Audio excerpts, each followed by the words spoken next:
2024, a glimpse into the life of Ricky Forbes, storm chaser, tornado hunter. Yeah, it's a definite thrill. There's a show about it online, and you were front center. You've been doing this, what, for 6 years, Ricky? That's right. Incredible visuals that we are looking at, but what is the recipe of a perfect storm for the storm chasers out there to even understand, okay, this is actually safe to enter? I would never say it's safe to enter, but we do have a number of ways of mitigating that risk. We have radars right in the truck that are live feeding where these storms are, where we are on the maps, and how we can go after them. We have a bulletproof vehicle that we drive alongside these, but we do have to keep our distance. They are wild, and there is a certain amount of unpredictability. I'm always amazed looking at this when we see these incredible visuals captured of what is the breaking point to say, let's go into this and chase versus this is way too dangerous. What is the ultimate catalyst to decide walk away?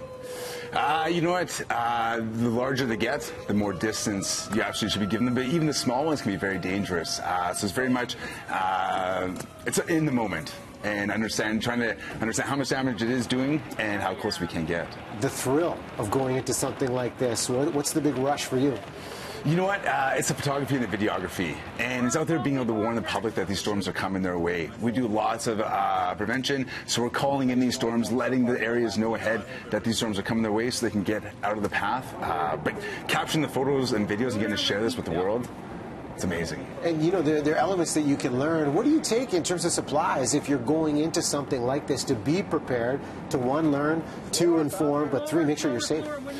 You know what, first and foremost is having a team. You can't do this by yourself. There's so many different things, whether you're driving, reading the maps, reading the weather radars, the GPS, everything that's going on. So you have to have a team, you have to have a background. You need to go with somebody who's experienced. I went with an experienced team my first time, and if anybody's interested in getting into this, for sure is hooking up with other experienced people.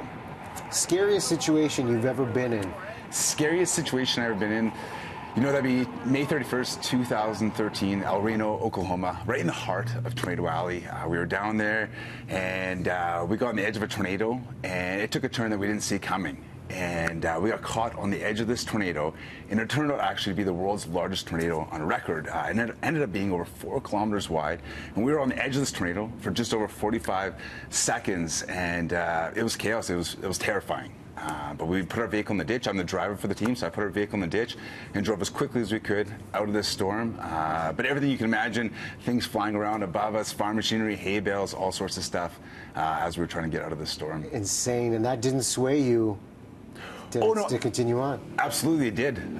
For sure you would second guess things after that. We went home and we probably took about a month, 2 months off, which is the longest time we've had off, and reevaluated why we were doing it and how we can mitigate that risk going forward, because it felt like we made a mistake, and yeah, we haven't been caught inside a tornado since. Well, you've continued the element of adventure. There's a great Canada twist, the Great Trail. Tell us about this and how people can see Canada in a different way. Yeah, for sure. So we're working with Cliff Bar in Keene, Canada to show off the Great Trail. And the Great Trail is truly a trail that connects us all, running from coast to coast to coast, right here in Canada. It's the world's longest recreational trail. And what's really neat is for 80% of Canadians, it's within 30 minutes of their front doorstep. And you can hike it, bike it, paddleboard, snowmobile, snowshoe.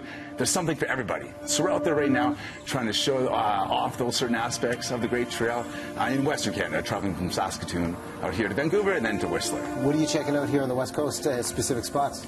Stanley Park. So we're going to be spending a lot of time at Stanley Park today, and we're going up the North Shore a little bit and showing off those sections.